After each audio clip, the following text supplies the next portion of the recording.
출애굽기 3장 5절 함께 읽겠습니다. 하나님이 이르시되 이리로 가까이 오지 말라.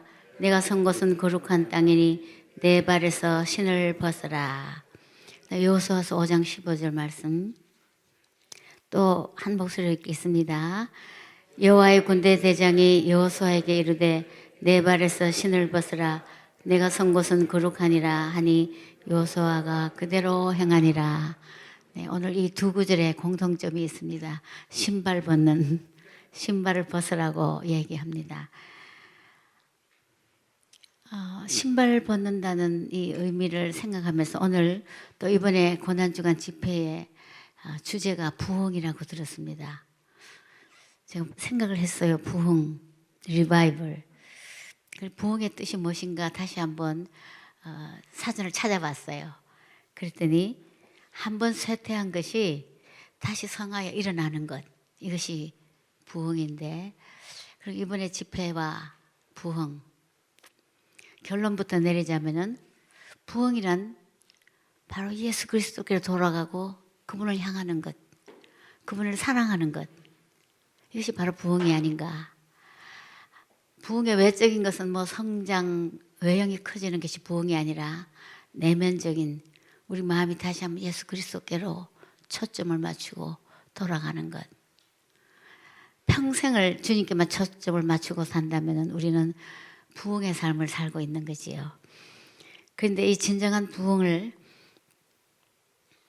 그 삶을 산다는 것은 언제 어디서나 어떤 상황에서도, 건강할 때도 또 아플 때도, 젊었을 때도, 나이 들었을 때도, 실패했을 때도, 성공했을 때도, 어떤 상황에서도 하나님 살아계심을 느끼며 그 사랑을 외치며 그 사랑과 함께 사는 사람이 바로 부흥의 삶을 사는 게 아닌가 생각을 합니다. 아까 목사님 잠깐 소개하셨지만은 우리 김영길 장로 지금 올해가 나이가 80이에요. 근데 3년 전에 은퇴하고 한동대 총장으로 은퇴하고 2년 후에 우연히 건강검진을 받다가 췌장암, 그것도 4기. 저희는 정신이 하나도 없었습니다. 암 중에서도 가장 치명적인 암, 그것도 초기가 아니고 4기. 그리고 의사 선생님이 6개월 내지 8개월밖에 생존의 가능성이 그렇게밖에 안 된다고. 그랬을 때 저희는 이제 20여 년의 한동의 생활을 마치고 이제 서울에 와서 이제 좀 노후를 조금 편안하게 살면서 주님의 일을 할 수도 있겠다 하고 그런 마음을 가졌었는데 이게 무슨 청천벽력인가. 그리고 곧바로 항암 치료에 들어갔습니다. 그리고 항암 치료하자마자 머리카락이 빠지기 시작했어요. 우리 김정길 장로를 아시는 분은 머리숱이 굉장히 많아요. 근데 그게 그냥 술술 다 빠져버렸어요. 그때 국민일보에서 연락이 왔습니다. 역경의 열매를 연재하고 싶다고 20회 연재가 되는데 써달라고. 그래서 대답을 하기를 그거 불가능합니다. 제가 이만큼 저만큼 이런 상황이라서 글을 쓸 수가 없습니다. 지금 항암 치료를 받고 있습니다. 그랬더니 그 기자께서 총장님 그러면 제가요 쓰신 책들하고 간증 테이프하고 또 글들을 다 조합해서 제가 써서 이메일로 보내드릴 테니까 한번 프루프 리딩만 해주시고 그렇게 하시면 될 것 같습니다. 그렇게 얘기를 했어요. 그래서 우리가 90년대도 역경의 열매를 연재한 적이 있는데요. 그때는 창조과학회 이야기고 이번에 한동대학 이야기를 좀 싣고 싶다고. 그래서 또 하나님이 명령하신 것인가 하고 하겠다고. 근데 첫 번째 원고가 왔는데 읽으시더니 본인이 안 쓴 게 표가 날 정도로 별로 마음에 안 든대요. 자기가 써야 되겠대요. 그때부터 컴퓨터에 앉아서 글을 쓰는데 이게 매일매일 원고를 써보낸다는 것이 보통 스트레스가 아닌 거예요. 의사 선생님이 스트레스 받지 말고 편안하게 지나라고 했는데 편안하기는 그냥 그 글을 쓰기 시작하니까 제가 막 원망스러웠어요. 그거 왜 하려고 대답을 하셨느냐고. 그래도 뭐 매일매일 써야 되니까. 그러다 어느 날 반쯤 이제 한 10회 정도 나갔을 것 같아요. 컴퓨터에 앉아가 쓰시다가 흑 하고 소리 내고 우시기 시작하는 거예요. 제가 보니까 너무 하나님 앞에 서러운 마음이 생겼어요. 아니 이게 뭡니까? 이렇게 이제는 죽음을 재촉하는 질병에, 그리고 스가랴서에 나오는 성경 구절이 생각이 났습니다. 스가랴서 이스라엘을 어떻게 비유했냐면은 타다만 나무 둥거리 같다 그랬어요. 시골에서 자라신 분은 알겠지만 아궁이에 불 때다가 중간에 다 타지 않고 중간에 불이 꺼진 나무 장작개비가 얼마나 볼품이 없겠어요. 뒤에서 보니까 남편의 모습이 바로 그랬습니다. 아마 이렇게 볼품 없는, 정말 머리도 하나도 없고 컴퓨터에 앉아서 울고 있는 남편. 한동대학에 많이 어려움이 있었어도 그렇게 소리 내서 운 적이 없었거든요. 그래서 제가 울자고 그랬어요. 우리 둘이 소리 내가지고 어린아이처럼 엉엉 울었습니다. 그러고는 다시 원고를 잡아서 그 20회까지 무난히 원고를 끝마칠 수가 있었습니다. 그리고 바로 며칠 후에 학교에서 전화가 왔어요. 총장님, 학교에 그때 기부한, 누가 기증한 땅이 팔렸습니다. 73억 5천에. 그런데 그 얘기는 사연이 있습니다. 오늘 이 본문 말씀대로 제가 온누리교에서 그로부터 10년 전에 수요 여성 예배 때 권리 포기라는 제목으로 이 본문 말씀을 가지고 간증을 한 적이 있어요. 그 간증의 내용은 이 모세가 가시떨기나 말에서 모세야 모세야 하나님께서 부르시면서 네가 선 곳은 거룩한 곳이니 내 신을 벗어라. 그때 모세는 신발 벗는 의미를 누구보다 잘 알았습니다. 바로 공주의 왕자로, 왕자의 신부는 신발을 벗지 않죠. 그 당시 노예나 종들은 신발을 신지 않았기 때문에 넌 더 이상 이제 왕자가 아니다. 왕자로서의 권리를 포기해라. 신분을 내려놓아라. 그런 본문 말씀을 가지고 모든 그리스도인들은, 저와 여러분 모두 합쳐서 무슨 도역자뿐만 아니라 우리 이태희 목사님뿐만 아니라 하나님의 부르심을 받은 우리 모두는 하나님께서 권리 포기하라고, 신발을 벗으라고, 오늘 이 밤에도 그 안에 진리교회 여러 성도님들 신발을 벗으라고 하시는 음성을 들으시기 바랍니다. 저희가 한동대에 갔을 때 몰랐죠. 의미를 몰랐는데 가기 전부터 재단 기업이 무너지고 개교가 불투명하고 빚더미에 있는 학교에 하나님께서 강제적으로 개교하게 하셨고, 그때부터 어려움은 뭐 제가 오늘 이 시간에 다 얘기하지 않아도 제 갈대상자 책에 잘 쓰여져 있습니다. 그러면서 이 권리 포기, 신발 벗는 사건들이 일어나는데, 첫째 명예의 권리 포기. 과거에 과학자로서 하나님께서 또 명예와 명성도 주셨는데 또 다 내려놔야 되고, 우리가 의지했던 것들, 주인 삼았던 것들, 사랑했던 것들, 자랑했던 것들 하나씩 하나씩 내려놓는 사건들이 계속 일어나면서 예수 믿고 망하는 것 아닌가, 우리 잘못 믿는 것 아닌가.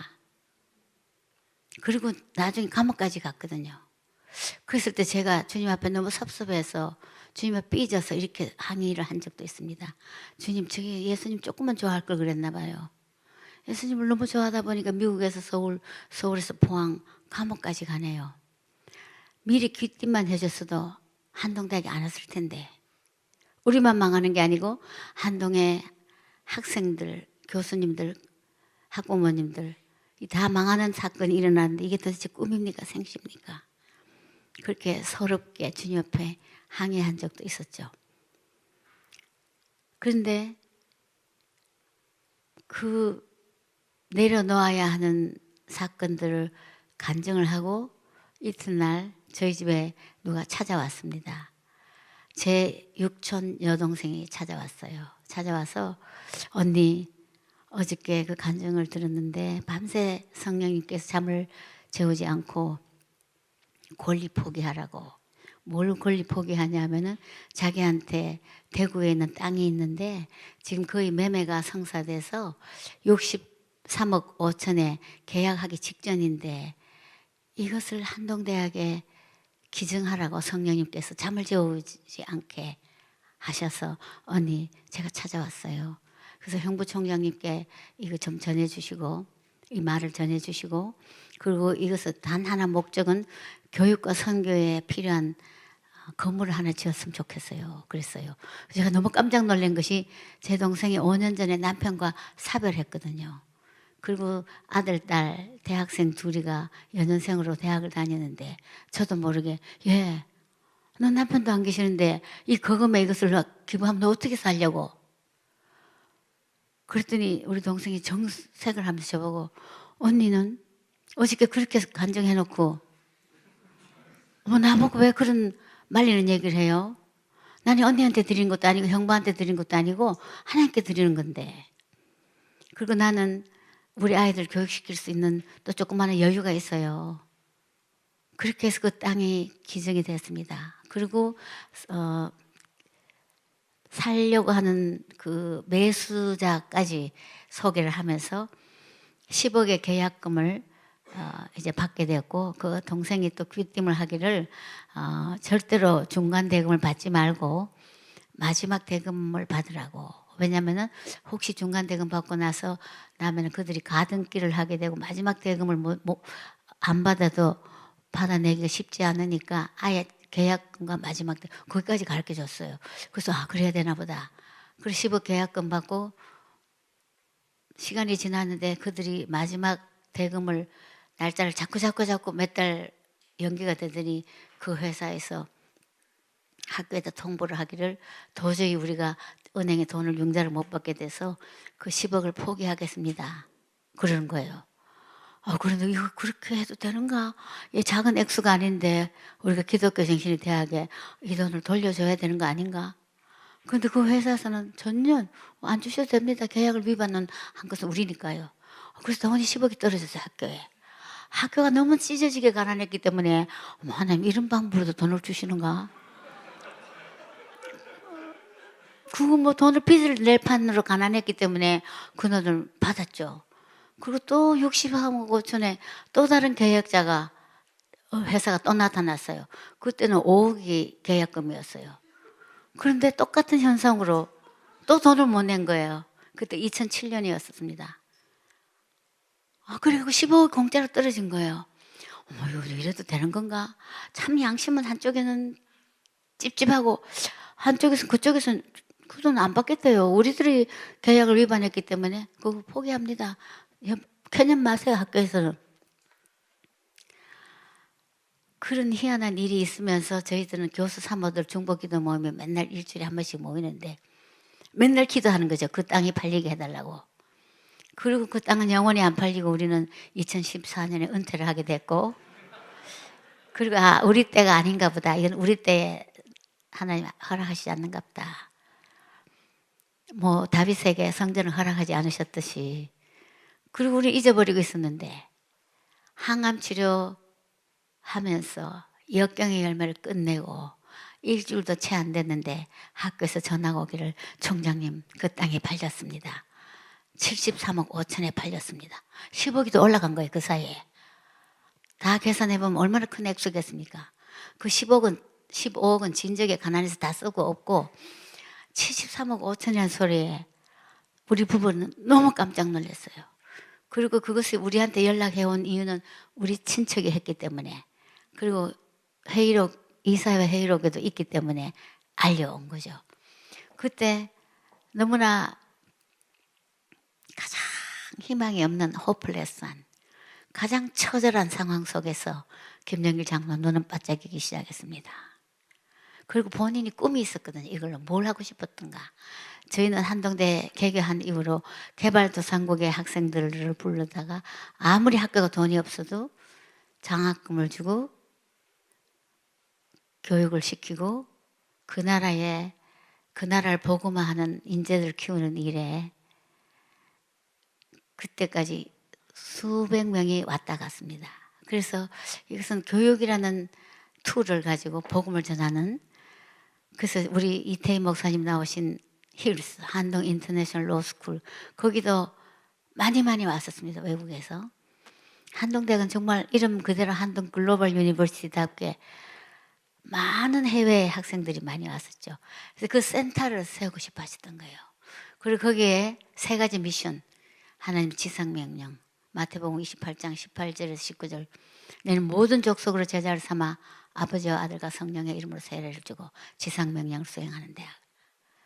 두 번째는 대계명, 너희는 마음과 뜻과 정성과 온 힘을 다하여 여호와 하나님을 경외하고 내 이웃을 사랑하라. 이 대계명을 준행하는 기관.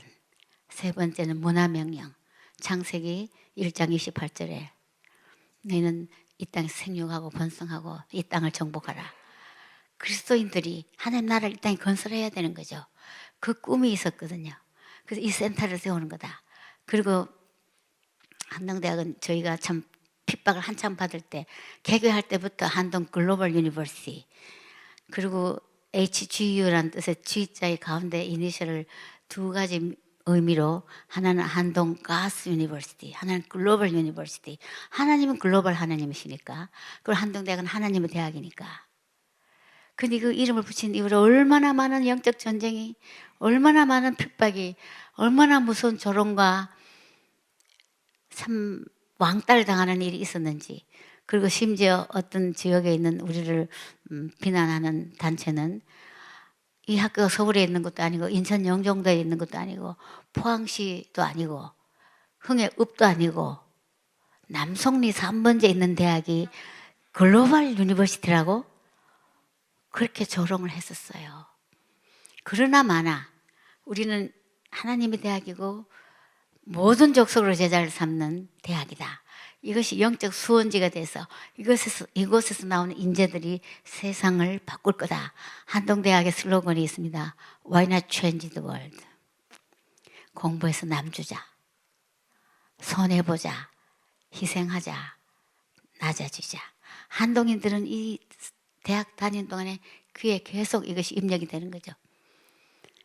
그리고 개발도상국 학생들 많이 불려들여왔는 것 때문에 유네스코 유니트윈, 트윈은 쌍둥이라는 뜻이잖아요. 그게 선진국 대학과 개발도상국 대학끼리 트윈, 쌍둥이로 묶어서 교육으로 그 나라를 이제 부흥시키는 유네스코 프로그램에 한동대학이 거기 또 허브 대학이 됐고, 또 반기문 전 유엔 사무총장이 두 번 사무총장 할 때 그분은 또 고전 코피아난 유엔 사무총장이 유엔 글로벌 임팩트, 그래가지고 선진국이 개발도상국에 돈을 많이 지원함으로 그 나라의 빈곤이라든지 질병이라든지 이런 것을 도와주자 하는데, 사실 그것이 별 효과를 못 봤으니까 반기문 전 총장은 유엔 아카데믹 임팩트, 교육으로 그 나라를 잘 살게 해야 된다. 우리나라가 50여 년 전에 최빈국이었을 때, 6.25 사변 직후에, 여러분 아신지 모르겠지만 저는 6.25 사변 났을 때 6살이었어요. 그럼 나이를 대충 아시겠죠? 나이가 많은 할머니랍니다. 근데 그때 6.25 사변 때 이승만 대통령은 휴교령을 내리지 않았습니다. 우리 학교들은 다 군인 병동으로, 저희 학교 초등학교도, 그 저희는 친구 과수원 하는 집에 나무 사이에 칠판을 걸어놓고 공부도 하고 휴교를 하지 않았어요. 우리나라 그때 문맹이 너무나 문맹률이 높아가지고 이승만 대통령은 휴교령을 내리지 않게 했어요. 그때 포항공대 총장이셨던 저희 시아주버님, 저희 시숙 서울대학교 물리대 물리과 다닐 때 늘 그 얘기를 했었는데, 저희한테 피난지에서 종합대학을 했었어요.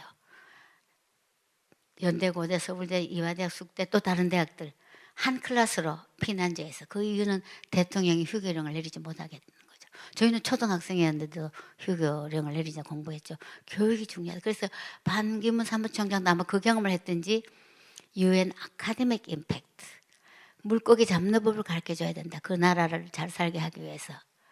그런데 보니까 포항의 한동대학이 개발도상국 나라 학생들 불러들여다 교육시킨 것을 알게 됐고, 그 대학에 유엔 아카데미 임팩트의 허브 대학이 이제 된 거죠. 유엔 기구에 이제 두 군데나 OECD도 그렇고 한동대학은 굉장히 많이 연결이 돼 있어요.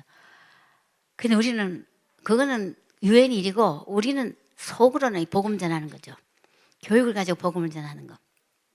유엔에서는 복음 전하라 말해서는 안 하니까 유엔이 대로를 열어줬지만 우리는 예수 그리스도만이 우리를 진실로 교육시킬 수 있는 성령 하나님만이 할 수 있다 하는 것으로 이제 아까도 지상명령, 대계명, 문화명령을 하는. 그런데 그 건물을 짓고 싶었었어요. 교육과 선교. 그런데 그 땅에 팔려서 73억 5천이라 한 소리에 하나님 이거 지으라고 하는 게 때가 됐다. 근데 제가 보니까요. 아프고 지금 투병 생활하고 완전히 약해 있는데 눈이 바짝바짝 하면서 건물 지어야 된대요. 그러면서 하는 얘기가 한 60억에 건물을 짓고 13억 5천원 소프트웨어 개발하는데 썼으면 좋겠는데 누가 한 10억만 좀 기증해주면 좋겠는데 그럴 사람이 있으면 좋겠는데 저는 보니까요. 지금 그렇게 말할 상황이 못 되잖아요. 지금 투병하고 어디 가서 10억을 누가 제가 여보 그런 생각하지 마세요. 그냥 60억이면 60억짜리 건물 지으면 되지. 무슨 거기서 또 10억 얹지 마시고 그냥 지으시면 되잖아요. 그러다가 제가 문득 떠오르는 사람들이 있었습니다. 그 진단 받기 전에 2달 전에 저희가 호치민 베트남 호치민을 가게 됐어요. 거기는 어느 대학에서 초청해서 은퇴하고 난 뒤죠. 갔는데 거기 가는 이유 중에 또 하나는 한동 졸업생들이 거기다가 한동 엔지니어링 앤 컨스트럭션이라는 건설 회사를 차렸고 걔네들이 학교 다닐 때 NIBC 갈라디아서 2장 20절 내가 그리스도와 함께 십자가에 못 박혔나니 그런 적이 이제는 내가 산 것이 아니에요. 내 안에 그리스도께서 사신 것이라. 이제 내가 육체 가운데 사는 것은 나를 사랑하사 나를 위하여 자기 몸을 버리신 하나님의 아들을 믿는 믿음 가운데서 사는 것이라. 이것이 선교 동아리의 키 복음으로 삼고 이 학생들이 우리는 재학 중에 계속 국내외로 아우리치를 떠납니다. 근데 이 학생들이 베트남, 캄보디아, 미얀마 방학 때마다 선교 여행을 떠나면서 자기들이 보니까 너무나 그 주택이 열악하니까 우리가 건설 도시 건축을 공부했으니까 이날에 집을 좀 지어줘야 되지 않을까 만든 회사가 그 회사예요. 그래서 나중에 그래요. 한동이라는 이름 붙여서 종종 죄송합니다. 너무 좋지. 한동 졸업생들이 건설 회사를 차렸는데 근데 그들이 그 50여 명이 됐어요. 처음엔 2명이 갔다가 4명이 갔다가 6명이 갔다가 현대건설에 있다가 조인하고 GS에 있다가 조인하고 또 어느 일본에 있는 설계회사에 있다 또 50여 명의 학생들이 호치민에 있는 거예요. 그리고 걔네들은 너무나 가난하게 살아요. 그냥 검소하게. 그러면서 그들이 캄보디아에 유치원 3개, 초등학교 하나, 2년제 대학 하나 세웠어요. 그리고 호치민의 유치원, 방콕의 유치원. 얘네들이 교육 선교사를 하고 있는 거예요. 자기들은 너무나 가난하게 살면서 그 돈을 이제 거기다 지원을 하는 거죠. 그래서 너무 감동이 됐어. 우리가 많은 여행을 다녔지만은 정말 가슴에 눈물이 고이는 거예요. 감동이 돼서. 제가 야, 니네들 어떻게 해서 이렇게 살 수 있니? 이렇게 고생하면서.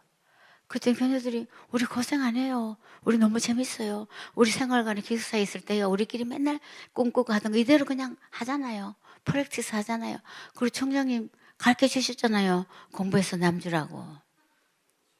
돈 벌어서 남주라고 가르쳐 주셨잖아요. 교수님들이 그렇게 살고 계시잖아요. 우리는 배운 대로 하고 있어요. 너무 감동이었습니다.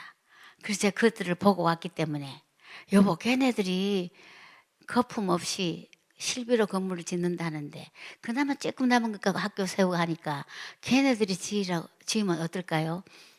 그랬더니 저를 쳐다보더니 아무 소리나 자기 방으로 싹 들어가는 거예요. 서재로.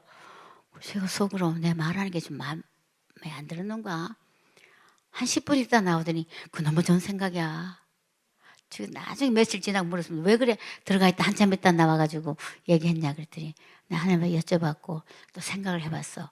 왜냐면 그들이 그 동남아에는 회사가 있지만 서울에는 없거든요. 걔네들이 어떻게 그 문제를 풀 것인가 또 생각해봤다고 연락하자고. 그래서 지금 결론적으로 그 학생들이 설계를 하고 건축을 해서 거의 95% 공정이 끝났습니다. 너무나 멋있는 아름다운, 아마 한동의 건물 중에 제일 멋있을 것 같아요. 얘네들이 자기 집을 짓듯이 걔네들이 그래요. 총장님, 사모님 신납니다. 우리가 먹주티 시간에 동산에 올라가서 풀도 뽑고 뒹굴고 하는 그곳에 우리가 집을 짓다니요. 내려갈 필요가 없어. 얘네들이 너무나 그러면서 이래요. 갈수록 은혜를 받는데요. 건물 지으면서 우리는 은혜 받으면 좀 위험합니다. 왜? 원래 영화 설계할 때 그건 안 들어갔는데 에이 모르겠다 저질러자. 자꾸 건축 단가가 올라간대요. 그리고 은혜를 조금만 받아야 되는데요. 있을수록 건물을 더 잘 짓고 싶으면 음향도 A급 안 하고 B급 하려는데 A급 하자. 뭐 이렇게 한대요. 그래서 그들이 지금 건물을 짓고 있는 것을 보면서 또 그뿐만 아니라 이제 5월 27일 날 이제 그 개원식을 하는데 저는 이런 걸 볼 때 뭘 느끼느냐면은 하나님이 하시는 오늘은 여기 그 안에 진료교회 젊은 이들이 많이 계시는데 someday 이제 나이가 들어서 우리 나이가 좀 되면은 이 생각이 좀 났으면 좋을 것 같아요. 젊었을 때는 패기도 있고 뭐든지 할 수 있는 것 같아. 나이 들면은 이제는 우리는 이제 모든 걸 정리하고 이제는 주님 나라 갈 준비가 더 열심히 해야 되겠다. 당연히 그 생각이 드는데 하나님이 하시고자 하실 때는 나이에 관계가 없더라고요. 건강에도 관계없는 거예요. 그래서 어떤 육체라도 자랑할 것이 없게 하기 위해서 내가 한다는 것을 보여주시기 위해서 그러면서 하나님이 저보고 이제 그러죠. 총장님이 그런 큰 심각한 병을 앓고 계시는데 입원해 계십니까? 집에 계십니까? 그래서 입원도 안 하고 집에 계셔요. 말 안 하고 보면 아픈 사람 같지 않아요. 그렇게 무서운 병인데도. 그리고 제가 아까 목사님께도 얘기했지만 하나님은 조금 둔한 사람을 좋아하는 것 같아요. 그냥 뭐 아픈 거야. 괜찮아 그래도. 그 병을 묵상하지 않아요. 그러면서 여전히 꿈을 꾸고 여전히 하나님께서 하시는 일을 보면서 나이가 들어도 부흥은 할 수 있다. 아파도 부흥할 수 있다. 그 부흥은 예수 그리스도를 바라보는 것. 저는 아까 찬양에 많이 은혜를 받았습니다. 난 주 보혈 아래 있네. 이것이 부흥이에요. 난 어떤 원수의 공격에도 더 이상 넘어지지 않는 것. 이게 바로 부흥인 거죠. 하나님의 긍휼이 날 거룩해 하시고 그 피로 내 죄 사했네. 저희는 미국 유학 갈 때 저는 철치한 교인에 불과했고 우리 김영길 씨는 그때는 성도도 아니고 김영길 씨였었어요. 크리스찬이 아니었어요. 근데 저는 노처녀로 그때 당시는 노처녀였었어요. 제가 대학 졸업하고 대학원 졸업하고 결혼을 하려니까 신랑 후보가 너무 적은 거예요. 뭐 여자가 대학원 나왔다 하니까 대학 나온 신랑감들이 싫다는 거죠. 그래서 저희 어머니가 머리에 띠를 메고 내가 괜히 널 공부를 많이 시켰다. 걱정을 하시는 거예요. 그리고 저는 유학 가겠다 하니까 그래도 결혼해서 가야지. 그래서 어른들끼리 잘 아는 우리 집안끼리 너무 잘 아는 신랑 후보 유학 가 있는 김영길 씨를 소개를 해가지고 또 이 사람이 아주 단순하게 어른이 소개했던 저한테 막 편지를 일방적으로 쓰더니 세 번째 편지에 결혼을 하자고 편지가 오는 거예요. 그런데 저는 학교 다닐 때 결정했는 동기가 하나 있어요. 제가 사춘기 티네이저 때 저희 오빠들이 저희 집에 사촌들도 뭐 육촌들도 우리 집에 그냥 다 유학 더 시골인데 대구로 말하는 유학을 보면 다 우리 집으로 오는 거예요. 우리 어머니가 참 넉넉하신 인품을 가지고 다 오느라 그 오빠들이 많았어요. 근데 제 오빠가 저가 지나가면은 어이 호박 지나간다. 호박밭에 갖다 놓으면 주소 없으면 못 찾아온다. 저보고 호박 인물이 못났다는 뜻이죠. 그럼 그 오빠들은 덩달아 나를 합창을 하는 거예요.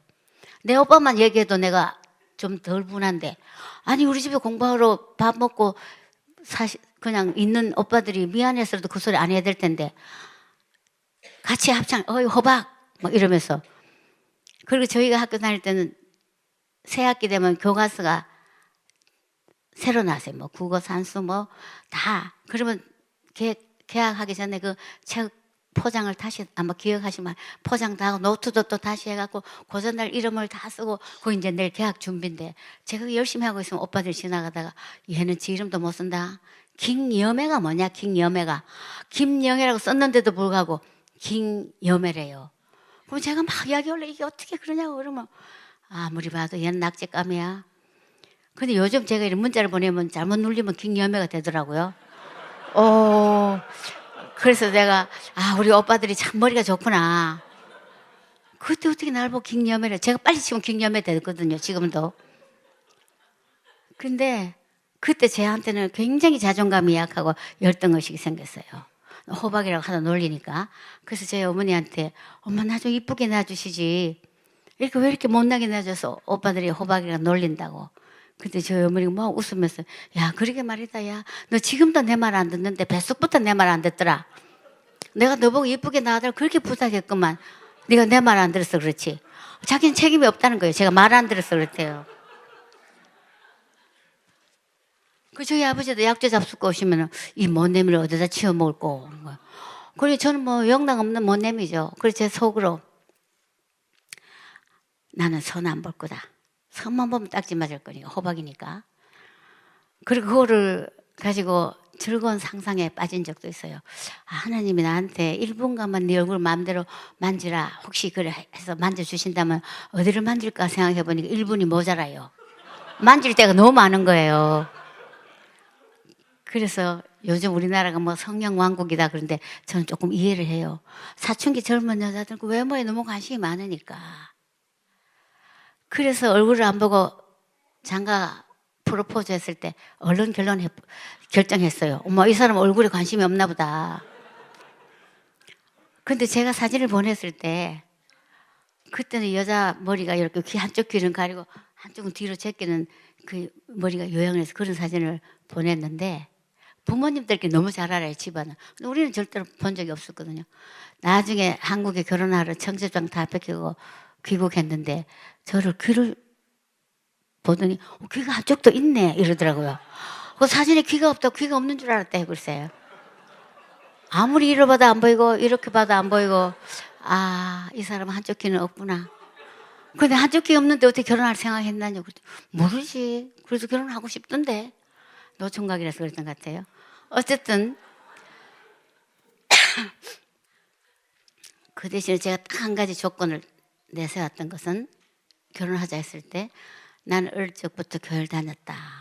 그래서 나는 내가 꿈꾸는 가정은 하나님을 믿는 가정. 그때는 중생의 체험이 없는데도 그거는 철저하게 제 머릿속에 있어가지고 그때 이렇게 자주 오던 편지가 뚝 끊어졌어요. 우리 어머니가 야 요즘도 편지 교제 계속 하는 거지? 제가 속으로 좀 후회를 했죠. 좀 더 친해지고 난 뒤에 본론을 꺼낼 걸 그랬나 보다. 이 사람은 경상도 안동 고란 양반 유교 집안이라 예수 믿는 거 싫어하나 보다. 내가 너무 섣불리 시작했나? 첫 번째 편지에. 한 달이 훨씬 지나고 난 뒤에 답이 오기를 알다시피 우리 집안은 교회 나가는 사람 아무도 없고 예수 믿는 사람 없다. 그러나 살아있는 신이 존재하는지 하지 않는지 내가 앞으로 연구 좀 해보겠다. 하나님도 연구하면 찾아낼 수 있다고 생각했던 것 같아요. 그거는 이제 결혼하고 싶다는 뜻이죠. 그래서 1년간 펜팔 하다가 청첩장 다 찍어놓고 한국에 나왔거든요. 그리고 미국 가서 지금까지 김영길 씨에게 고맙게 생각하는 것은 그 약속을 교회를 한 번도 빠진 적이 없죠. 물론 뭐 아주 이머전시로 비행기를 탈 때 주일날 공중에 있을 때는 빠졌지만은 약속을 지킨 거예요. 오늘 젊은 청년들 결혼하실 때 어떤 약속을 했다면 그건 지키셔야 돼요. 그건 보험이나 마찬가지예요. 신용을 서로에게. 그런데 교회를 열심히 다니면 다닐수록 저한테 질문을 퍼붓기 시작하는데 제가 대답을 할 수 없는 거예요. 무슨 얘기를 하냐? 왜 예수님이 성모 마리아의 몸을 빌어서 탄생했다. 이 말이 되느냐? 요셉하고 정혼했으면 조금 속도 위반으로 탄생하셨다 해도 문제가 없는데. 그리고 왜 예수님의 보혈의 피가 오늘 왜 피를 흘려야 되느냐? 왜 하나님이 사람이 되셔야 됐느냐? 이런 근본적인 질문을 퍼부어대고 특히 요한복음 2장 1절이 이건 말이 안 된다. 잔치집에 포도주가 떨어졌으면 포도주를 배달해야지. 어째 자꾸 H2O를 배달하느냐. 아, 이거는 배달하다가 화학 방정식이 변해버렸네. 뭐 C2H5OH로 변했다나요? 어떤 과학자도 상온에서 핵융합 반응을 일으킨 적이 없는데 내가 이걸 믿다가 어찌 연구를 하랴. 이 성경은 황당하다. 그래서 제가 그때만 해도 대답할 말을 온유하게 준비하지 못해서 남편을 협박했습니다. 당신이 그렇게 따지면 하나님 몹시 기분 나빠하시니까 무조건 믿으라고.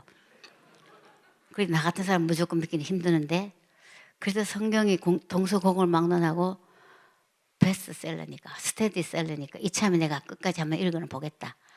요한복음 5장까지 겨우겨우 읽더니 야 이건 더 큰 문제가 발생했다. 어떻게 보리떡 5개 물고기 2마리로 5,000명을 먹이고도 12방울이 남았느냐. 이것은 과학의 기본 법칙인 질량 보존의 법칙이 어긋난다. 뭐 성경책이 과학책인 줄 알고 계속 법칙을 들이대면서 못 믿겠다고. 그리고 이제 박사학위를 받고 나사에 있을 때 어느 날 부활절 일주일 앞둔 어느 날 둘이 같이 슈퍼마켓 갔는데 본인은 옆에 책방에 가서 제가 장 볼 동안에 조그만 책을 하나 가지고 왔어요. 그리고 저는 부지런히 저녁 식탁을 차렸는데 우리 김영길 장로는요. 다른 데는 굉장히 성격이 그만하면 너그러운 편인데 화를 낼 때가 딱 있는데 밥이 늦으면 화를 내요. 배고프면 못 참는 거예요. 그래서 저는 굉장히 형이하학적인 사람이다. 그걸 좀 못 참고. 근데 그날은 밥을 차렸는데 밥이 문제가 아니라는 게 지금 그 책을 읽으면서 지금 식사가 문제가 아니라 차리지 말아라. 그 책을 단숨에 반 이상 읽었어요. 조그마한 책인데 헬린지가 쓴 The Liberation of the Planet Earth. 우리나라에도 한때 번역이 됐다고 하는데 저희는 못 봤어요. 그 책을 읽으면서 이 사람의 의문이 다 풀어지는 거예요. 왜 하나님이 육신을 입고 사람이 되어서 오셨는지, 왜 그분이 십자가에 돌아가셔야만 했는지, 우리의 죄가 무엇인지. 그날 제게 얘기해 줬던 모든 얘기가 저도 눈에 비늘이 벗겨지면서 제가 예수 그리스도가 나의 구주가 된 밤이었습니다. 그날 밤 하나님의 성품, 홀리 캐릭터 중에 하나님은 공의로우시고 하나님은 사랑이시고 다 아시잖아요. 거룩하시고 무소부재하시고 전진 이거 다 그중에 가장 중요한 하나님은 사랑이시다. 하나님 공의로우시다. 하나님의 에덴 동산에 다 인정해라 누려라. 딱 하나 선악을 알게 한 나무를 먹으면 안 돼. 저는요 옛날에는 저 혼자 있을 때는 야 아담 할아버지 때문에 우리가 괜히 이렇게 천국에서 쫓겨났잖아. 천국이 아니죠. 에덴에서. 그 할아버지 그만 안 따졌으면 우리는 아직도 에덴에 있을 텐데. 그렇게 살짝 원망한 적이 있었어요. 근데 그날 밤 남편의 말을 통해서 에덴은 뜻이 delight, 기쁨이란 뜻인데 기쁨이 뺏긴 상태가 돼요. 선악과의 포이즌, 독이 있어서 그런 게 아니라 하나님과 창조자 하나님과 피조물 인간 사이에 하나의 언약이었고 명령이었고 순종 하나 하지 않나. 그 말씀을 청종 하나 청종하지 않나. 테스트하는 것이 선악과였다는 거. 짐승에게는 선악과를 주지 않았다는 거. 그런데 자유의지를 가진 그 자유의지에 대해서 그날 밤 제가 알았어요. 아이고 따먹게 주시지도 말지. 동산나무에 선악과 나무를 아예 심지도 말으시지. 이런 생각을 했었거든요. 그런데 우리를 로봇으로 만들지 않으셨다는 것. 로봇은 자유의지가 없습니다. 입력한 대로 움직이죠. 오늘 이 밤에 둘째 날 고난주간 집회에 우리 이태희 목사님의 협박과 공갈에 의해서 여러분 오시지 않았습니다. 자유의지로 오신 거예요. 오실 수도 있고 안 오실 수도 있는 거죠. 하나님은 만큼 우리를 인격적으로 대접하시는 거죠. 목사님이 인격적으로 여러분 오십시오 했지 협박 안 하시죠. 안 하시면 내일부터 뭐 이런 말 안 하시잖아요. 우리 하나님 우리한테 그렇게 이거 먹으면 안 돼. 이거 먹으면 넌 정령 눈이 밝아서 정령 죽는다. 그러나 첫 번째 인간 아담은 그 말을 듣지 않기로 믿지 않기로 순종하지 않기로 웬걸 하면 따먹게 됐고 말 그대로 정령 죽으리라. 그 자리에서 죽은 것이 영적 죽음이란 그 아담이 그 자리에 죽은 게 아니에요. 육체는 혼은 그냥 있었죠. 영적 죽음. 영은 하나님을 알 수 있는 채널, 양심, 인투이션. 혼은 지정의 영적 채널이 잘려주고 살리는 것은 영이니 육은 무익하니라. 영적 죽음이 오고 나서는 육체의 죽음은 시간 문제죠. 끝까지 인생과 같이 됐다는 것. 꽃을 잘라서 병에 넣어놓으면 그때는 이쁘지만 일주일 안에 쓰레기통에 가야 하듯이, 그러나 뿌리가 있는 화분은 그렇지 않듯이 이미 우리는 끝까지 인생이 됐다는 것. 그래서 어떻게 보면 우리 인생은 전부 거대한, 이 지구는 라이프 센텐스, 사형 선고를 가지고 사는 인생들의 무대인 거죠. 언젠간 죽으니까. 그런데 하나님 사랑이시기 때문에 죽게 내고, 공의의 하나님은 죽음이 지목이 됐지만 사랑의 하나님이시기 때문에 구원하실 방법을 그분의 전능하심으로 갖고 계셨다는 것. 그 여러분 뭐 그 얘기 너무 잘 아십니다. 그 자리에서 아담과 하와는 숨었지만은 짐승으로 하나님께서 덮어주시고, 그것이 오실 예수 그리스도의 그림자라는 걸 그날 저한테 얘기를 했어요. 그 레위기 17장에 피 흘림이 없이는 제사함이 없다. 피 속에 생명이 있기 때문에, 아까 여러분 찬송할 때 주 보혈 안에 있네, 이 뜻을 아셔야 된다는 거죠. 저는 아까 다시 음미해서 맞습니다, 주님. 우리 주 보혈 아래에 있습니다. 그분이 피를 흘려주셨기 때문에 피 흘림이 없이는 제사함이 없고 피 속에 생명이기 때문에 생명은 생명으로 갚아야 되니까 짐승으로 갚는 건 인스턴트, 일시적인 것, 1년간 요요한. 왜냐하면 하나님께 나갈 때는 죄사함을 받고 하나님 앞에 갈 수 있는 용납해야 할 길이 제사제도였던 거죠. 흠없는 양과 염소와 송아지의 피로 하나님께 나갔지만 인간이 죄를 지었기 때문에 인간이 갚아야 되는데, 모든 인간이 죄를 범하였음에 하나님의 영광에 이르지 못하느니, 제가 아무리 남편을 사랑한다 하더라도 주님 앞에 가서 하나님, 제가 김영규 씨 대신 죽을 테니까 이 사람은 영생을, 아니요, 사형수가 사형수를 대신해서 죄값을 지불할 수가 없습니다. 조건은 죄가 없어야 되고 완전한 인간이어야 하는데, 그 조건을 지불할 수 있는 유일한 길은 하나님 자신이 육신을 입고 사람과 똑같이 태아기와 유아기와 겪으시면서 아담이 유혹받았던 영과 육과 혼의 테스트를 받으면서, 그날 밤, 이거 여러분 다 아시는 얘기죠. 저는요, 그 얘기를 듣는 순간, 그랬구나, 그랬군요. 어릴 적부터 그렇게 교회를 다녔는데, 제가 교회 안 나가면 하나님 안 믿으면 결혼 못하겠다 했던 제가 이 남편의 입을 통해서 하나님이 어떤 분이신지, 그분이 십자가에 돌아가실 때 다 지불했다 하는 얘기의 의미를 알았어요. 그것은 경제학적 용어로 다 이루었다는 얘기는 다 지불했다. 그 지불했다는 우리나라 문화는 더 이해하기 쉬운 것이, 우리 아파트한테 한 채 사면 계약금 내고 중도금 내고 마지막 대금을 치를 때 다 지불했을 때 우리는 우리 것으로 이전을 합니다. 명의 이전을 하는 거죠. 예수님께서 십자가에 돌아가실 때 다 이루었다, 다 지불했다 믿기만 하면 우리는 명의 이전을 하는 거죠. 하나님 자녀가 되는 권세를 받는 거죠. 이것은 영적 세계에 일어난 일인데 리얼한 스토리예요. 설화도 아니고 신화도 아니고 이야기도 아닌 거예요. 이것을 깨달을 때 우리 영적 부흥이 일어나는 거죠. 그래서 저는 그날 밤, 엄마, 그럼 예수님 날 위해서 돌아가셨네요? 제가 그렇게 바보 같은 소리 했어요. 나를 위해서? 저 우리라는 소리 속에 숨어 있었던 거거든요. 그리고 저는 뭐 그래도 꽤 나쁜 짓 안 하고 이만하면 조금 착하다 소리 듣고 하는데, 이거에 대해서 빠져나갈 길을 갖고 있었는데, 죄가 무엇인지 로마서 1장 21절 이하를 확실하게 깨닫게 됐어요. 그게는 하나님을 모르고 태어나는 것이 우리 죄인으로 태어난다는 거예요. 영적 눈이 퇴화돼서 태어난다는 거예요. 그래서 하나님을 알되 하나님을 영화롭게 하죠. 금방 태어난 아기들이 자라도 하나님을 영화롭게 못합니다. 가르쳐줘야 되지.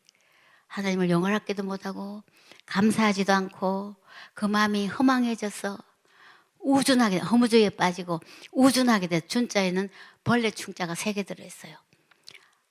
근시안적으로 앞에 것만 바라보고 찰나적인 것 보고 인비지블 월드를 못 보는 거예요. 보이지 않는 세계를 못 보는 거죠. 영적으로 죽어서 태어났기 때문에. 그래서 죄의 증상들이 수근수근, 시기, 질투, 미움, 살인, 이 증상들. 증상이 없다고 죄인이 아닌 게 아닌 거죠. 그날 밤 그거 진리를 또 제가 깨닫게 된 거예요. 어머, 그럼 나는 그 죄인이었네. 어머, 난 죄인이지. 그날 밤 저희 부부가 처음으로, 너무나 쑥스럽지만 둘이 같이 기도를 드렸어요. 저는 하나님 미안해요, 죄송해요, 잘 몰랐었어요. 교회를 그렇게 다녔는데 오늘 예수님이 저를 위해 돌아가셨다는 거 좀 몰랐네요. 그것이 부흥이었습니다.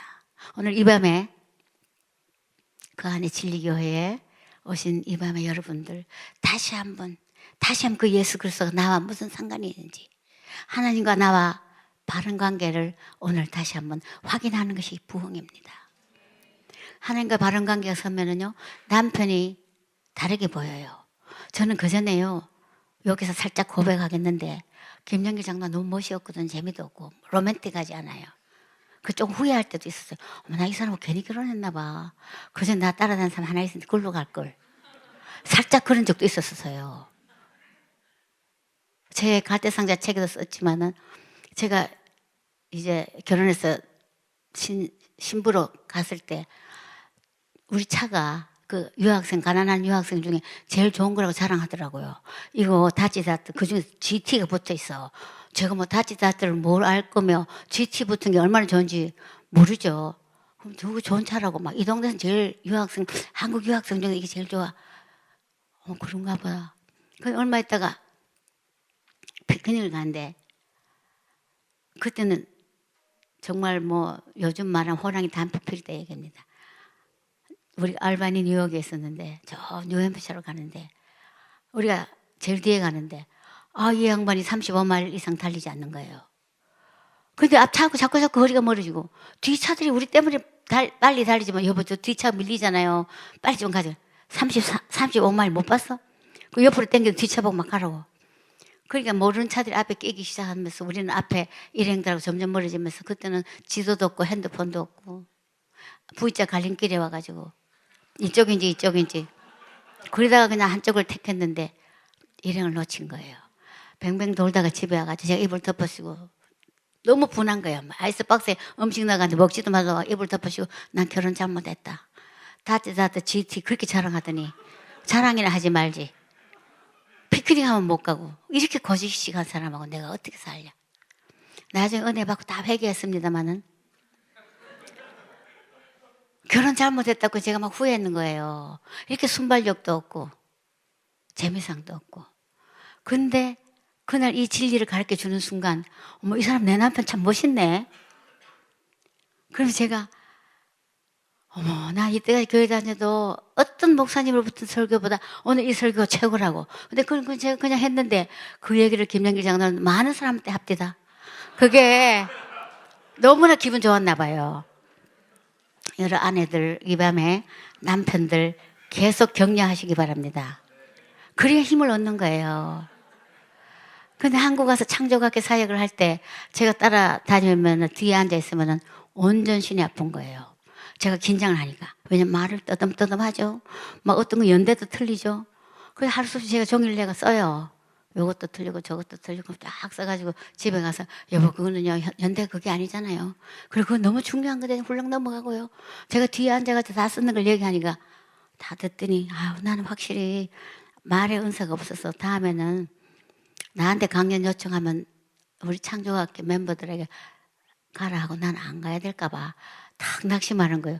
이거 큰일 났다. 그렇게 하면 안 되는데 그럼 하나님 저 야단치실 것 같아서 그럼 좀 격려를 해야 되겠는데 뭐라고 해야 되지? 생각하다가 하나님 저한테 지혜를 주셔가지고 근데 한 가지 좋은 점은 있습니다. 뭔데? 당신이 말을 떠듬 힘들게 하니까 듣는 사람들이 힘이 들어가지고 막 긴장을 하고 듣더라고. 그래 주의 집중력은 좋습니다. 그랬더니 그래 그럼 나 그럼 계속해도 될까? 해야죠. 그 다음부터 제가 안 갔어요. 따라가면 또 써야 되니까. 차라리 안 듣는 게 낫죠. 집에서 기도하고. 그리고 끝나고 와서는 그래도 궁금해가지고 여보 오늘 사람들 많이 왔습니까? 잘 듣습니까? 처음에는 제 의도를 그러다가 저를 보더니 당신 그거 왜 자꾸 나한테 묻는 거냐고. 그거 나를 실족해 하는 거지. 나는 예수님이 창조주 하나님이신 걸 전하는 마이크고 소리인데 소리는 모양도 없고 형체도 없고 사명만 다하고 사라지는데 당신이 그걸 자꾸 따지고 물으면 내가 한 영광을 도적질하는 거야. 그런 소리 묻지도 말으라고. 그러면서 사람들이 박사님 오늘 은혜 받았어. 그러면 자기 생각한 게 있대요. 할렐루야 이랬대요. 우리가 미국에 있을 때 나는 할렐루야 아줌마였다. 이 책을 굉장히 은혜를 받았어요. 최자실 목사님 쓰신 거. 그러더니 한국 와서 늘 그래요. 내가 언젠가 책을 쓴다면 나는 할렐루야 아저씨였다. 이래 쓰고 싶대요. 영적 부흥은 매 순간 예수님이 나를 위해서 돌아가셨다는 생각, 나의 죄값을 지불하셨다는 걸. 그래서 저희는 빌립보서 2장 5절에서 8절 말씀을 너무나 좋아합니다. 그는 근본 하나님의 본체시나, 예수님은 근본 하나님의 본체시나 하나님과 동등됨을 취할 것을 여기지 아니하시고 사람의 모양으로 오셔서, 사람을 오셔야만 됐어요. 완전한 사람이고 완전한 하나님이야만 우리 죄값을 지불할 자격이 있거든요. 사람의 모양으로 오셔서 죽기까지 복종하셨으니 십자가에 죽으심이라. 예수님은 권리 포기의 최고의 모범을 보여주신 분입니다. 그러면 권리 포기는 손해보는 것인가? 우리는 한동대학을 통해서 절대로 손해 아닌 것을 30배, 60배, 100배로 갚아주시는 이 하나님 은혜가 문자가 아니고 실진 걸 경험을 하고 삽니다. 그 하나님 오늘 이 밤에 여러분의 하나님이세요. 그것을 바라볼 때 다시 한번 영적 부흥이 일어나는 겁니다. 저희는 힘들 때 시편 73편을 제가 또 좋아했어요. 거기 보면은 우리가 너무 힘드니까, 오늘 읽다가 보니까 어머 이거 우리하고 똑같네. 아사베 시 다윗도 이렇게 썼네. 거기 보면요, 다윗이 시험 들 뻔했다는 얘기가 나옵니다. 악인은 이제 나쁜 짓 했다기보다 하나님 모르는 사람들은 승장구 날되고 너무 건강하고 하도 건강해서 살이 찌고 눈이 튀어나올 것 같다 그랬어요. 거기 보면은. 근데 하나님 믿는 의인은 이렇게 지질이 궁상으로 뭐가 되는 게 없어요. 그 구절을 보면 이거 왜 그런지 그 원인을 알고 싶어서 자기가 미끄러질 뻔했고 실족할 뻔했다, 시험 들 뻔했다. 저도 그런 생각을 많이 했거든요. 하나님 우리 보고 예수 믿겠나요? 감옥 갔지. 또 은퇴하고 나니까 최장암이라 하지. 저 사람 믿는 하나님 믿다고 우리도 저래면 어떡하나. 그런 생각하면 어떡해요. 그런 생각할 때 있었어요. 그리고 신문에 계속 포항에서 텔레비전에도 나오고 신문에도 나오고 이상하게 이상한 인상 가진 사진을 신문사에서는 골라가지고 그 사진만 나오더라고요. 웃고 찍은 사진이 아니라 핍박받을 때는 아주 험상궂은 사진을 내보내는 거예요. 그럴 때마다 저는 포항공항에서 서울에 거의 뭐 자주 올라왔죠. 그럼 저 혼자 올라올 때는 저는 당당하게 공항에 들어가. 저는 유명하지 않고 모르니까. 그런데 남편하고 같이 갈 때는 공항에 들어가고 싶지 않는 거예요. 사람들 쳐다보니까. 어제도 신문이 나쁘게 나오고 막 지역 신문에 나오고 텔레비전 뉴스에. 서울은 아직 안 났을 때인데. 그래서 제가 한 번은 여보 좀 이따가 들어갑시다. 탑승 안내 방송 나거든. 왜? 어제도 뉴스에 나왔잖아요. 사람들 자꾸 쳐다볼 텐데. 뭐 쳐다보면 김영길 한동훈 총장인가 보다 이래 쳐다보지 왜 당신은 자꾸 부정적으로 생각하고. 난 들어갈래. 난 들어가서 화장실도 가야 되고 뭐 어쩌고저쩌고. 그럼 먼저 들어가셔. 나는 늦게 들어갈게요. 베드로 계집종이 베드로 멀찌감치 따라가는 거 이해가 되는 거예요. 저는 김영길 씨 옆에 가기 싫은 거예요. 쳐다보려니까. 그런데 제가 그때마다 제 마음에 다짐하는 게 있어요. 그래, 이 또한 지나가리라. 심호흡을 하면서 이 또한, 성경 구절이 있어. 이 또한 지나가리라. 그리고 오늘이 영원한 것처럼 오늘 하루를 성실하게, 오늘이 마지막인 것처럼 담대하게 살자. 저 혼자 이제 다짐하는 거죠. 그리고 제가요, 치마를 싹 당겨요. 그거는 이제 내가 나한테 이제 다짐하는 거예요. 남은 모르죠. 그래, 지나간다 오늘. 근데 한 번 저 혼자 서울에 오다가 또 막 수북이 지역신문이 공항에 공짜로 집어가도록 쌓아놨는데 그 일면에도 김영길 씨 얼굴이 험악하게 나와 있는 거 깜짝 놀래가지고 지나간다 하고 치마를 싹 당기다 뒤에 지폰 했는데 단추를 안 잠가가지고 치마가 막 내려오는 거 확 잡아 당겨 보니까 아무도 쳐다보지 않아서 다행히. 그렇게 힘든 시간, 그렇게 아니하면 살 수 없는 것 같은, 혹시 여러분들도 그런 우겨싸움을 당하는 일이 있을 때 기대하시기 바랍니다. 어떤 기대? 이것은 고난은 의미가 있는 거라는 것. 고난을 통해서 하나님 우리 자신을 만지기 시작하는 거예요. 그리스도의 형상을 닮게 하기 위해서. 고난처럼 유익한 것이 없다는 다윗 시편의 그 구절을 제가 아멘으로 받아들입니다. 그때는 슬플 때는 시편 3편을 줄줄 외웠어요. 하나님이여 하나님이여 나의 대적이 어찌 그리 많은지요.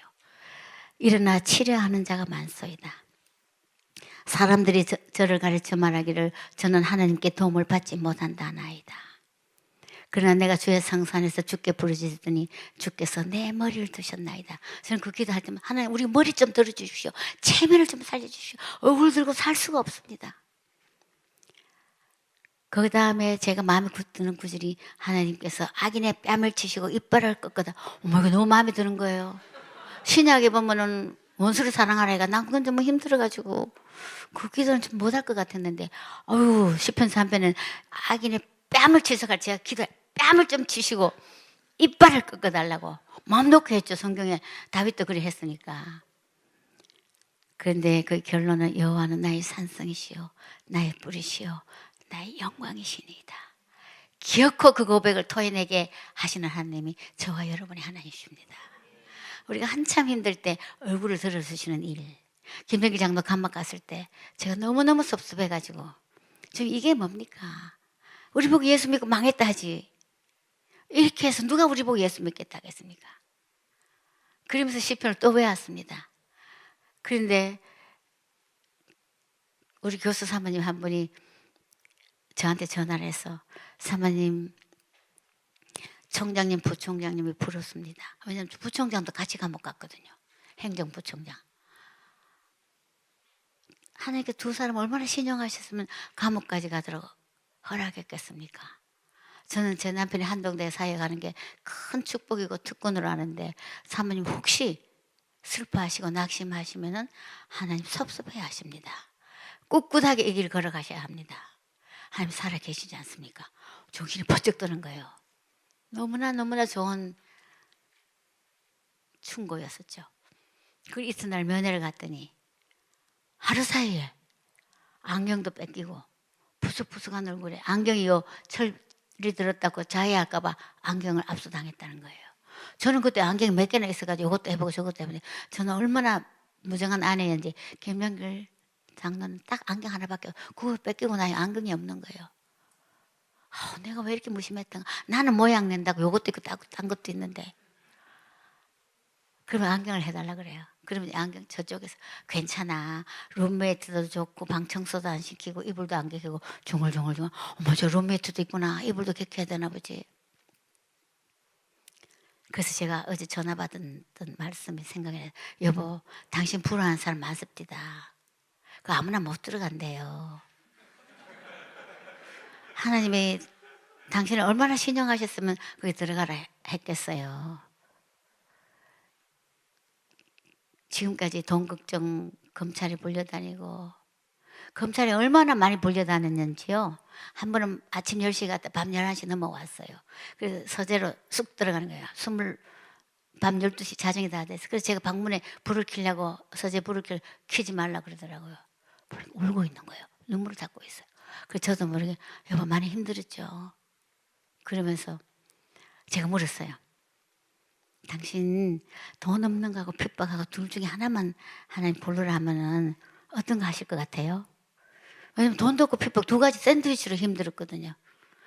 그랬더니 난 그래 돈 있는 게 좋겠어. 나는 불려다니는 거 나만 고생하면 되지. 돈이 없으니까 학교 전체가 다 고통이니까. 그런 얘기도 했거든요. 그런데 여보 당신 불안한 사람 많습니다. 아무나 그 안에 못 들어간대요. 이제는 돈 걱정도 하지 마시고 검찰에 불려다닐 때 없네요. 이제 뭐 들어갔으니까. 이제 편안하게 좀 그 안에 쉬시고 하나님만 생각하시라고. 영적 부흥을 일으키라는 뜻이죠. 주님만 바라보라고. 저희 어릴 때 어머니 따라 다닐 때 부흥회가 너무 많았어요. 뭐 심령 대부흥회 막 붙이는데요. 그 부흥회는 결국 예수 그리스도를 바라보는 거. 예수님 만나는 게 진짜 부흥이잖아요. 예수님 바라보라 그랬어요. 주님하고 데이트하라고. 주님하고 바빠서 시간을 많이 못 가졌는데 주님하고 친해지시라고. 나 그럴 거야. 근데 나 빨리 나가야 되는데 이번 달에 돈 10억이 필요한데 거기서도 돈 걱정만 하는 거죠. 그래서 제가 돈이 해결된 얘기를 그날 새벽에 저희 교회 담임 목사님 하영조 목사님이 전화를 해가지고 권사님 새벽 기도 끝나고 우리 온 당회원들이 기도했습니다.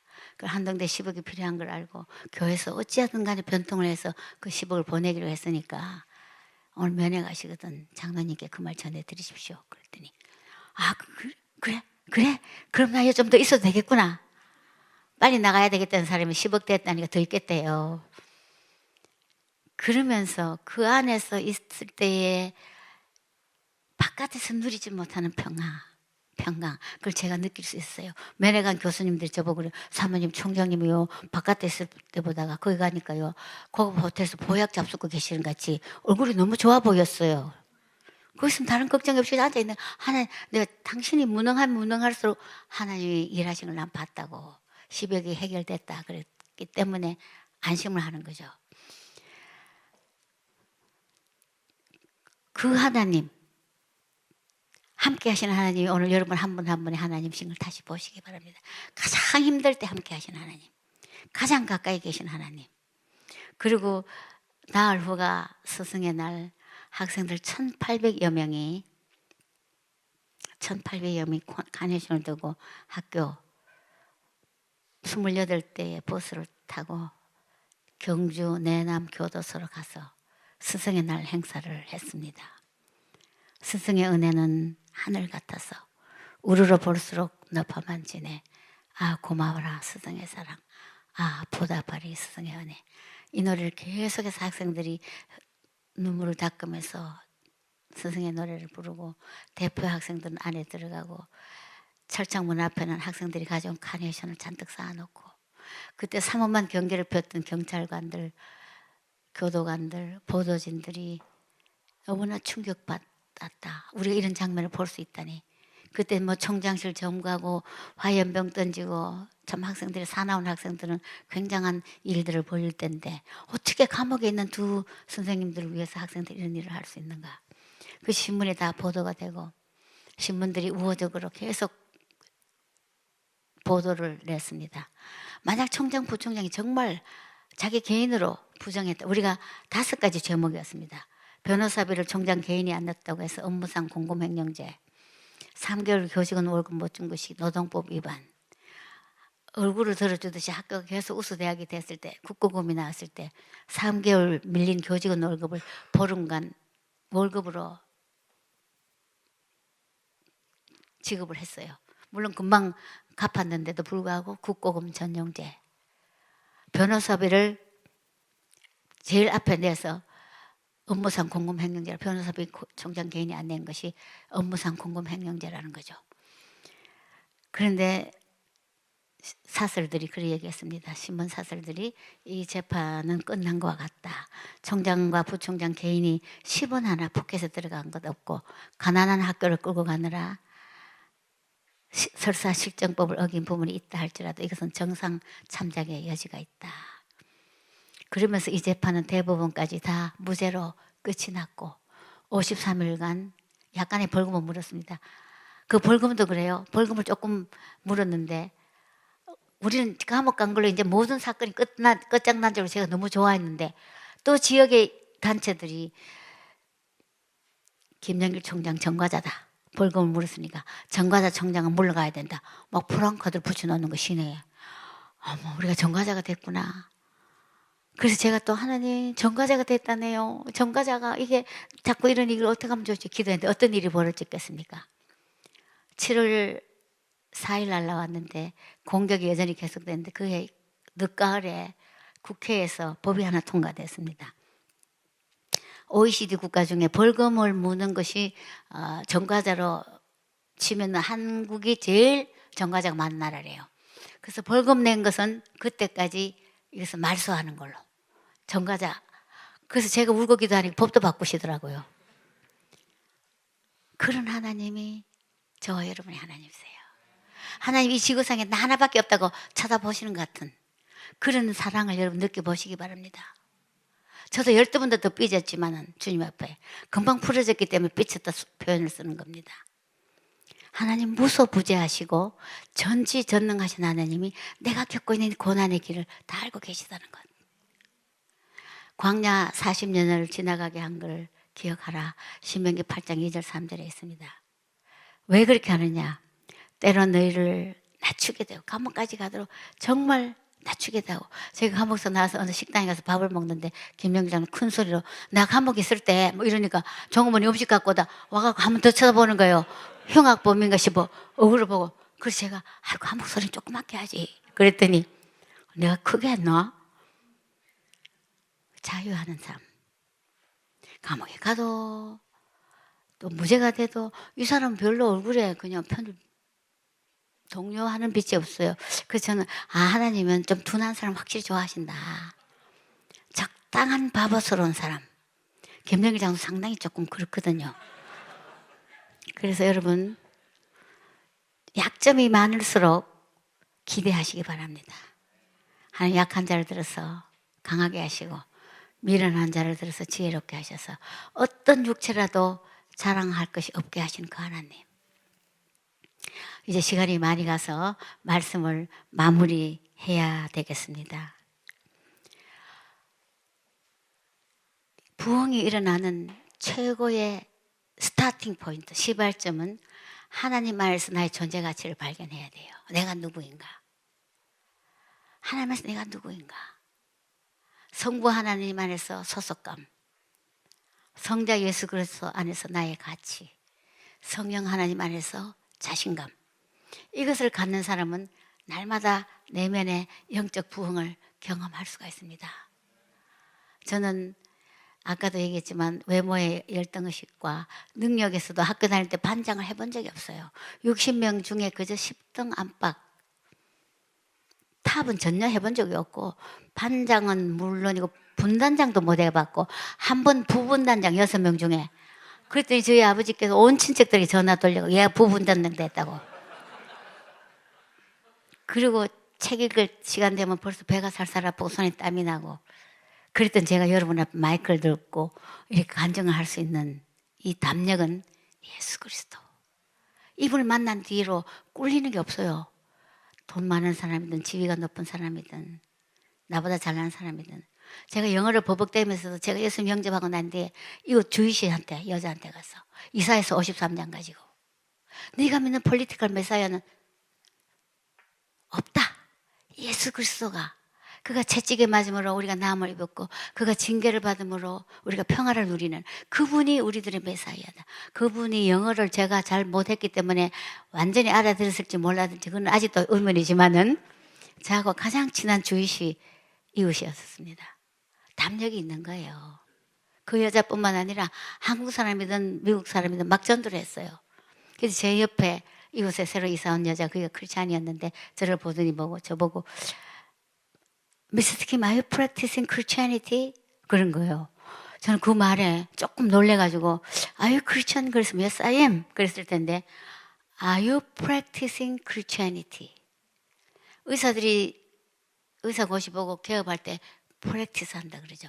저와 여러분은 하나님의 존재 가치를 발견하고 난 뒤에 크리스찬이티를 프랙티스 하는지 매일매일 삶 속에 고난을 통해서 그리스도 형상을 닮으면서 권리 포기, 미워하는 사람을 용서하고 명예가 사라져도 별로 놀라지 않고 이것은 내가 잘나서 그런 게 아니라 내 안에 계신 성령님께서 그렇게 하도록 우리를 붙들어 주시는 거죠.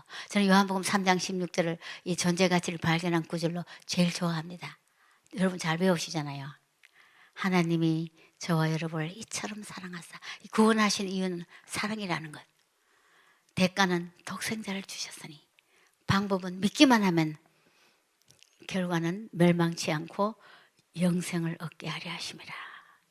우리 이 땅, 이 세상 지나고 나면은 분명히 새하늘과 새 땅이 기다리고 있고 거기서 영생, 이터널 라이프가 있습니다. 십자가 없이는 죽음 없이는 부활이 없고 영생이 없는 거예요. 이것을 날마다 생각하면 내 안에 영적 부흥이 일어나는 거예요.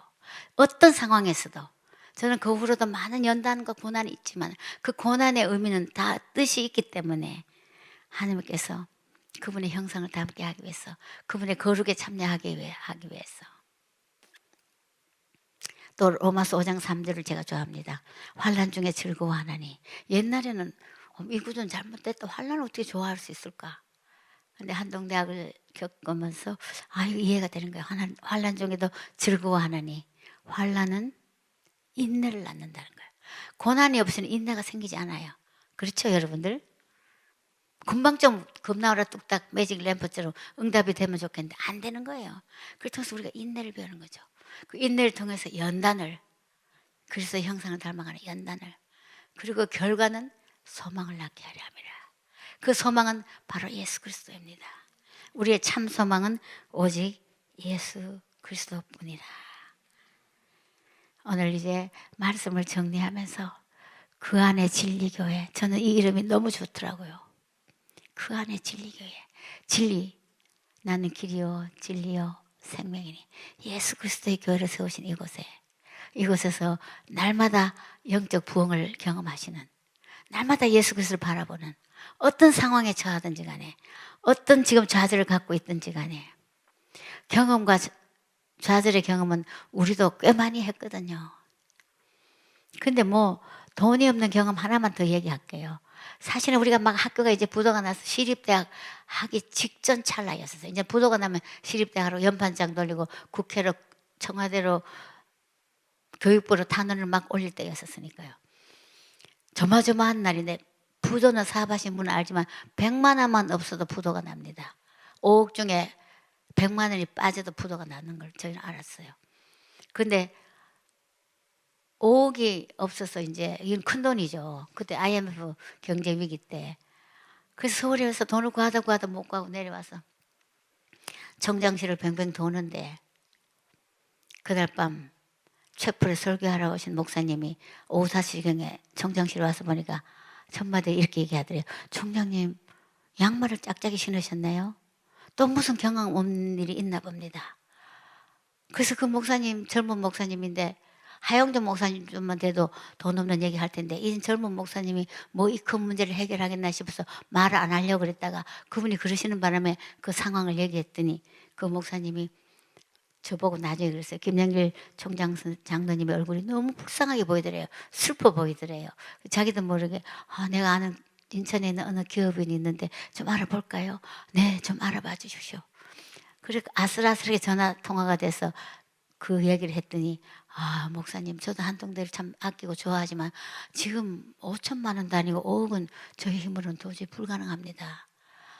그러더니 전화 끊기 전에 최선은 다하겠지만 기대는 하지 마십시오. 그날 밤 저희 부부는 앞뒤 말 다 자르고, 하나님, 그분이 최선을 다하게 해주십시오. 뭐 자다 깨다 하면서 그렇게만 기도했어요. 그리고 이제 오후에 저녁 늦게 퇴근했을 때 저는 속으로 부도 났다 틀림없이, 이제 신문에 한동대 1차 부도, 저 1차 부도 2차 부도도 다 알거든요. 1차 부도하고 드디어 뭐 어쩌고 저쩌고 났겠지. 그래도 김영길 장로한테 제가 맨날 묻는 말이 있어. 신발 현관에서 여보 오늘 별일 없으세요? 이러면 맨날 한 얘기, 무슨 맨날 별일 일어나겠어. 어머 이상하다, 오늘 별일 일어나야 되는데 오늘은 무사히 지나가나 보지. 그런 질문을 많이 했거든요. 근데 그날은 여보 부도 났지요? 들어오면 당신 생각에는 그게 어떻게 될 수 같소? 부도 났으면 났다 하지 왜 나보고 질문을 하지? 그러더니 그냥 화닥 화장실 들어가서 세수하고 나오더라고요. 아마 눈물을 보이기가 뭐 했던가. 그러더니 그분이 5억을 보내줘서 부도를 갚았대요. 어머, 당신 양말 뒤집어 신는 것도 쓰시네요. 양말을 뒤집어 신지 않았으면 그 말을 질문을 받지 않았죠. 양말 서랍에 제가 2개씩 묶어 놓는데 그냥 본인이 쑥 빼가시는 것이, 하나는 까만색, 하나는 회색. 그것도 한 회색은 뒤집어가지고 흰 실이 술술 나오는 양말 신고 간 거야. 가끔 가다 서울에 올라오시면 내가 먼저 올라오고 오후에 올라오면요, 양복이 하룻밤 자고 잘못 입고 나와서 위에는 여름 양복, 밑에는 겨울 양복, 위에는 곤색, 밑에는 까만, 뭐 하여튼 이상하게 입고 와요. 잠시만 안 보면은 그 넥타이도 청천연색으로 전혀 안 맞게 입고 나오는 사람이에요. 그 양말 뒤집으시는 걸 보고, 그런 문제가 해결되는 걸 보고, 어머, 이제 양말 뒤집으시는데 잔소리 안 해야 되겠구나. 여러분 남편들 혹시 그런 분이 계시거든 잔소리 하지 마시기 바랍니다. 하나님 어떤 역사를 일으키는지 모르니까요. 그러면서 저는 돈이 부도가 막은 것이 물론 감사하지만 더 큰 감사는, 와우, 하나님 살아계시네. 뭐 우리를 보고 계시네. 그것이 더 큰 응답입니다. 기도의 최종의 응답은 예수 그리스도, 살아계신 그 하나님이 나의 아버지고 나에게서 잠시도 눈을 떼지 않고, 난 네 눈물을 다 안다, 네 아픔을 다 안다, 너를 이렇게 연단의 길로 고난의 길로 가고 있는 이유는 나를 바라보라고, 나를 경외하라고, 나를 믿으라고, 안심하라고 주는 숙제다. 그렇게 생각하시면은 여러분 일생 가운데 부흥의 삶을 살게 될 것입니다. 기도하겠습니다. 하나님 아버지, 이 밤에 우리 좋으신 하나님, 우리를 위하여 십자가를 지시기까지 그 가전 고통과 수모와 멸시와 천대를 당하셨던 그 주님, 천국의 보좌를 버리시고 권리 포기하신 본을 보여주신 그 주님, 오늘 이 밤에 저희에게도 그 권리 포기하라고, 신발을 벗으라고 하시는 음성을 저희가 듣습니다. 신발을 벗는 것은 하나님이여 하나님이여 고통스러운 것 같지만은 최고의 안전한 주님과 동행하는 삶을 걷는 발걸음인 것을 깨닫게 하여 주시옵소서. 그래서 저희로 하여금 가난에도 처할 줄 알고, 부에도 처할 줄 알고, 높은 자리에도 처할 줄 알고, 낮은 자리에도 처할 줄 아는 삶의 일체의 비결을 배우는 천상의 하나님의 아들과 딸다운 이 삶을 호령하고 누리고 주님 주신 명령을 준행하는 그 안에 진리교회의 아름다운 성도님들 되도록 축복해 주시옵소서. 그리해서 매일매일 매순간 영적 부흥을 경험하게 하여 주시옵소서. 예수님 이름으로 기도했습니다. 아멘.